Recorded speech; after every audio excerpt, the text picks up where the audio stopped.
Your biggest career shift most likely won't come from a promotion. Seriously, it will probably come from a moment you didn't ask for, a decision somebody else made. Okay? And that's what I want to talk about today. Because a lot of times, and we hear it a lot, careers do not move in straight lines. But people think they do. They think that a lot of times we believe that if I deliver, I'll get rewarded, I'll move up. And in a perfect world, that's what happens. But that's very rarely how it works, right? Very often, your career shifts because of decisions that you didn't make, changes that you didn't plan, and detours that you didn't ask for. And that can be frustrating, it can be disappointing, it can leave you feeling bewildered. Sometimes it can even be destabilizing. They definitely feel unfair. But when this happens, it also reveals who you are as a leader. Now, as always, I want to share a couple of stories with you. Many years ago, I was working for an organization. Now, let me tell you what happened. When I was interviewing for the job, I looked at the structure and I said in my interview, I said, this looks really odd. Why don't you guys just have a CMO? And they said to me at the time, this is the structure. We don't want to have a chief marketing officer. That's not the direction we're going in. And so, yeah, let us know if you'd like to come on board or not. And I did. I really thought it was a great company. So I made my observation. We spoke about it. And then I moved on and I took the job. 12 months later, I found out that the commercial structure was about to change. So there were 3 or 4 of us that reported into the CEO. And suddenly, as I said, I find out that the structure is going to be consolidated and that 3 of us were now going to report into one of our colleagues who would then report directly into the CEO. Ooh, I was hot. I'm not going to lie. I was hot because I was mad because obviously I had raised this issue during my interview and they had told me it was never going to happen. And it wasn't even 12 months later. Here we were about to implement this exact structure that I had spoken about. So, yeah, I was upset. I don't think it was because of the ego, could have been, but I think it was more along the fact that my expectations and what I had been told was now, changing and shifting. So I decided to get on a plane. And I remember at the time, the CEO at the time was concerned that I had left. They thought I was going to resign. But he was told, no, she left her dog here. So I'm pretty sure she's coming back. But I went home to New Jersey. And I remember speaking to the global head of HR and saying, look, you know what? I really love the company, but this is not what I signed up for. And I would love to remain within the company wherever you send me. It doesn't have to be in this particular country. Um, and if something opens up, let me know. I'm definitely open to it. And he said to me at the time, where are you, Jay? And I said, I'm in New Jersey. He says, okay, just be calm and I'll be in touch in a couple of days. So a couple of days later, he calls me and he says, okay, so look, why don't you head back? There's not going to be any change to the structure. We're going to continue as is. So I go back to my old job, no changes.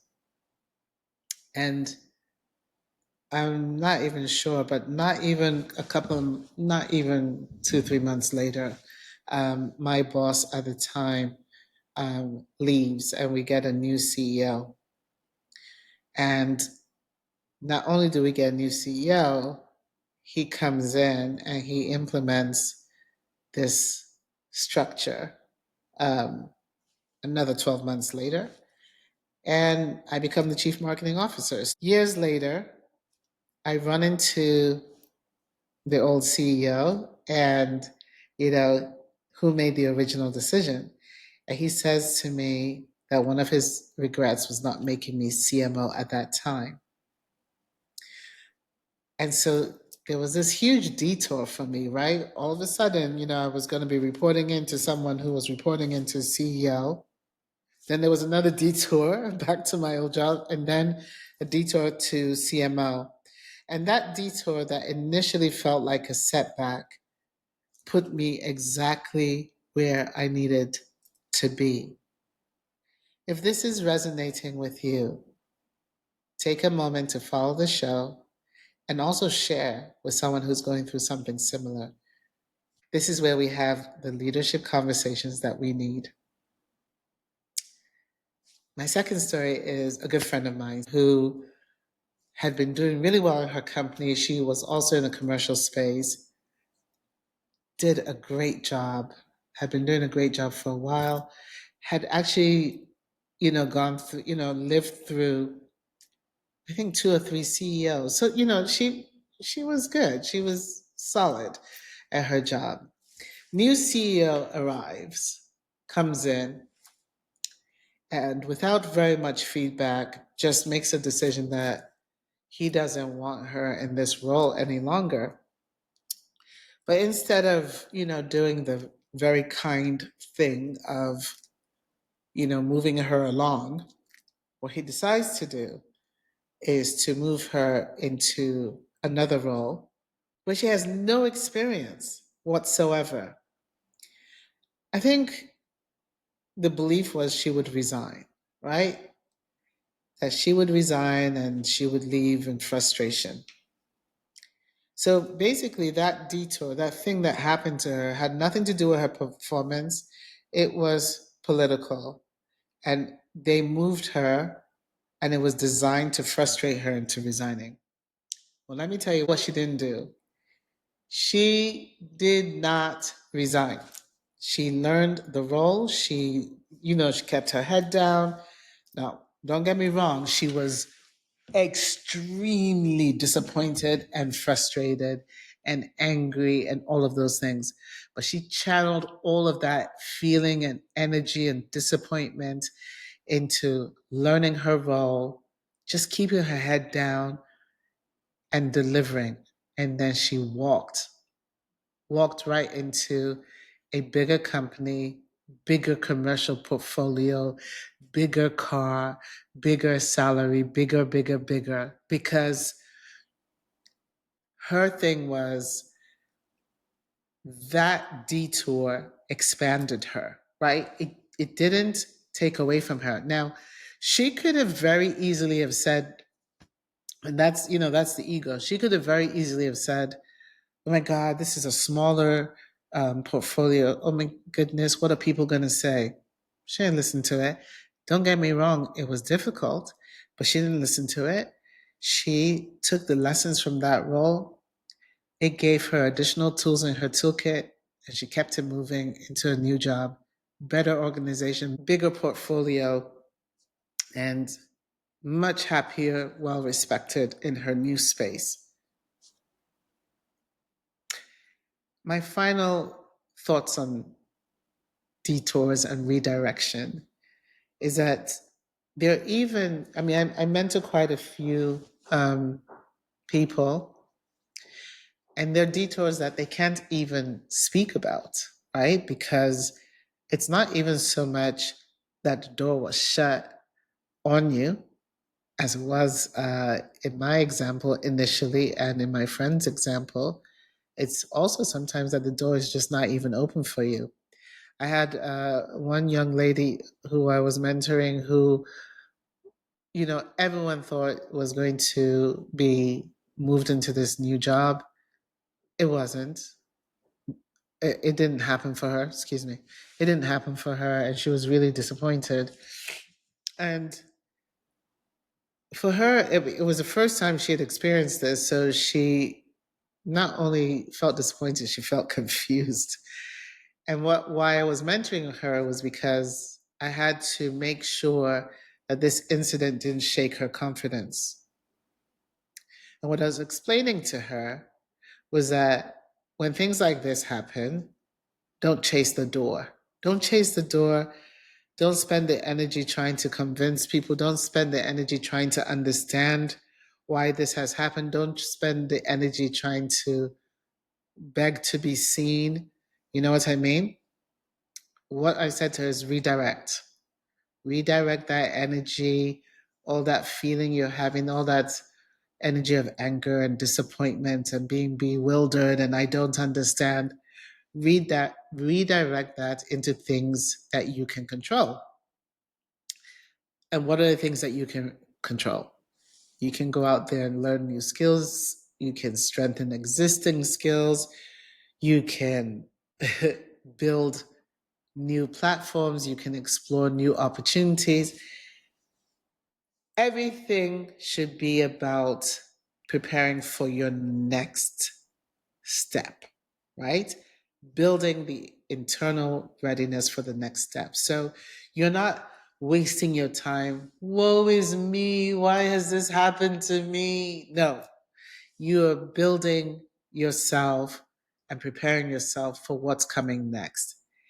And even for me, when I've experienced disappointment, or where a door hasn't been open or it has been shut, every time I've put my energy into preparing myself for the next thing, right? The opportunity, and I promise you this is true, the opportunity has been better aligned for me in terms of who I am and what I want for myself and how I lead. And so, why am I saying this? Because a lot of times when we have this disappointment and our friends are trying to comfort us, you know what I mean? When the door is shut or the door is not open for you, or the door is shut on you, and we tell our family and our friends, we're Africans. They try to comfort us. No, it was not meant for you. Don't worry. One door opens and one door closes, another one opens. Your time is coming. Don't worry. Your time is coming. Better things are coming for you. Don't worry about those people. You know what I'm saying. And the best of intentions, the best of intentions, because they're trying to comfort us. We're hurt. They see our sadness and anger. But I'm here to tell you that comfort is not a strategy. And sometimes this comfort can have unintentions. Unintentions in making us feel like a victim or, making us say, okay, I didn't get this one. I'm just going to wait. No, don't wait till, please. A detour is not a sign for you to sit still. It's not. Use that energy, as I said, to drive your redirection. That detour that has happened to you, that door that was shut, that door that was not open, that rug that was pulled from under your feet, it's a sign to move differently, not to sit still, but to move differently. And that's a good thing. I think that's a wonderful thing, The questions that you should be asking yourselves or yourself is, where should my energy go now? What can I learn? What is the thing that I can learn now? What can I build? What is the season trying to teach me? When the detour happens, what you should be asking yourself, as opposed to woe is me and your family giving you hugs, is where should my energy go now? What can I learn now that is new? What can I strengthen? What can I build? What is the season trying to teach me? That's how we start to actively build our redirection. Because while you may have not chosen the detour, because remember at the beginning I said detours are not caused by you, you must always choose the direction forward. And I think that's the thing that I hope you take away from that if you're in a detour right now, because it happens to all of us at one point or the other, that you understand that while it's hard and it feels terrible, you are not stuck. You're being redirected. And redirection is a wonderful thing. So, yeah, I think I wanted to share that with you today. If this has helped you, share it with someone that you think may need it. And don't forget to follow the show so you can listen to future conversations. Thank you, as always, for listening. Thank you for listening to the Don't Let the Smile Fool You podcast. I hope you found it really, really interesting. But more importantly, I hope you're still smiling. See you soon.